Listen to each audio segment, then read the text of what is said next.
ಗೆಳೆಯರೆ, UPSC ಪರೀಕ್ಷೆಯ 2015ರಲ್ಲಿ ಕೇಳಿರ್ತಕ್ಕಂತಹ ಪ್ರಶ್ನೆ ಇದು.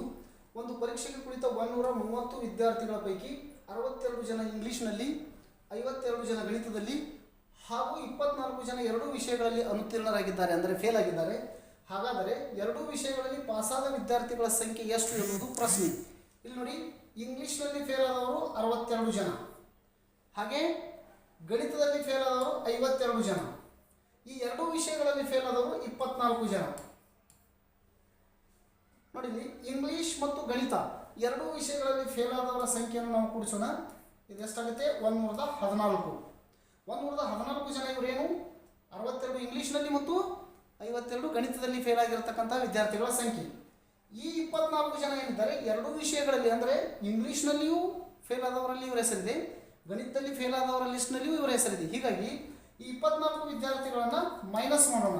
ಮೈನಸ್ ಮಾಡಿದಾಗ ಇಲ್ಲಿ ನಮಗೆ ಸಿಗುವುದು 90 ವಿದ್ಯಾರ್ಥಿಗಳು. 90 ವಿದ್ಯಾರ್ಥಿಗಳು ಇವರು ಯಾವುದೋ ಒಂದು ವಿಷಯದಲ್ಲಿ ಫೇಲ್ ಆಗಿದ್ದಾರೆ. ಒಟ್ಟು ಪರೀಕ್ಷೆಗೆ ಕುಳಿತ 130 ವಿದ್ಯಾರ್ಥಿಗಳಲ್ಲಿ 90 ವಿದ್ಯಾರ್ಥಿಗಳು ಫೇಲ್ ಆದರೆ ಉಳಿದವರ ಸಂಖ್ಯೆ 40. ಈ 40 ಜನ ಎರಡು ವಿಷಯಗಳಲ್ಲಿ ಪಾಸ್ ಆಗಿದ್ದಾರೆ ಎಂದರ್ಥ.